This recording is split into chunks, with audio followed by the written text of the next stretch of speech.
বর্তমানে এশআইআর-এর জন্য যে এনুমারেশন ফর্ম চলে এসেছে, সেই ফর্মগুলির ওপরের দিকেই নির্বাচকের নাম আছে, এপিক নাম্বার, ঠিকানা থাকবে এবং পাশের ঘরে থাকছে ক্রমিক সংখ্যা। ফর্ম ফিল আপের আগে এগুলি একবার ভালো করে চেক করে নেবেন যে এটা আপনারই গণনার ফর্ম কিনা। ফিল আপের ক্ষেত্রে ওপরের ডান দিকের কর্নারে ১ কপি সাম্প্রতিক তোলা পাসপোর্ট সাইজ ছবি লাগাবেন। ফিল আপ করতে হচ্ছে, এটা ম্যান্ডেটরি, এইখান থেকে এই অংশ অবধি ম্যান্ডেটরি। ঠিক আছে, এখানে হচ্ছে ডেট অফ বার্থ লিখবেন, এখানে দিন মাস বছর লিখে দেবেন।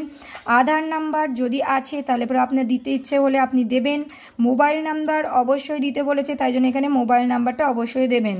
আচ্ছা, পিতা বা অভিভাবকের নাম বলেছে, আপনার বাবার নাম দেবেন। আচ্ছা, পিতা বা অভিভাবকের এপিক নাম্বার বলছে, যদি থেকে থাকে তাহলে পরে আপনার বাবার এপিক নাম্বারটা দেবেন। মায়ের নাম চেয়েছে, এক্ষেত্রে মায়ের নাম দেবেন।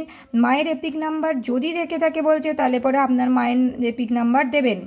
আচ্ছা, স্বামী স্ত্রী যদি বিবাহিত হয়ে থাকেন, মানে এখানে লেখা আছে যদি বিবাহিত হয়ে থাকেন, তাহলে পরে এখানে স্বামীর ক্ষেত্রে স্ত্রীর নাম, স্ত্রীর ক্ষেত্রে স্বামীর নাম বসবে। এখানে একটা রাইট দিয়ে দেবেন, মাথার উপরে একটা রাইট দিয়ে দেবেন।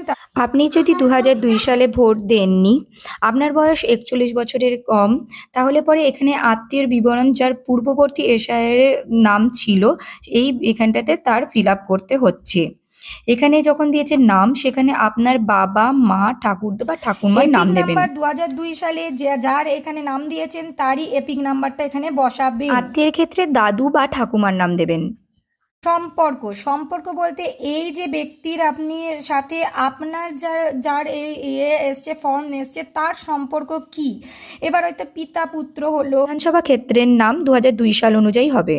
এই যে এই তালিকাটা ২০০২ সালের তালিকা, লাস্ট এসআইআর হয়েছিল পশ্চিমবাংলাতে ২০০২ সালে, এই অনুযায়ী আপনি আপনার যার এখানে দিচ্ছেন, এক্ষেত্রে বলে রাখি এইখানে যেই ব্যক্তির নাম দেবেন তার এইখানে ২০০২ সালে, এখানে হয়তো আপনি দেখলেন এইটা হয়তো আপনার বাবার নাম বা আপনার নিজের নাম, তাহলে এই ক্ষেত্রে আপনি দেখলেন এখানে দেখুন ক্রমিক সংখ্যা ওপরে লেখাই আছে, এখানে ক্রমিক নাম্বার, তাহলে এইখানে এই ক্রমিক সংখ্যা দেওয়া আছে, যেখানটাতে এই ক্রমিক সংখ্যার জায়গাটাতে এই ক্রমিক নাম্বার অংশের নাম। এখানে ২০০২ সালের লিস্টের মানে প্রথমেই ওপরেই থাকছে একটা অংশের নাম, এই অংশের নাম্বারটা আপনাকে এখানে লিখতে হচ্ছে।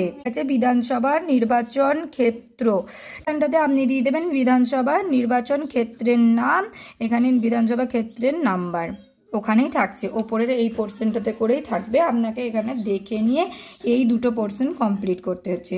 হয়ে গেল। এটা করার পর ব্যক্তি যদি নিজে উপস্থিত থাকেন তাহলে নিজে সই করবেন অথবা টিপচাপ দেবেন। অভিভাবক যদি নিজে না থাকেন তাহলে পরিবারের যে কোনো সাবালক সদস্যও সই করতে পারেন।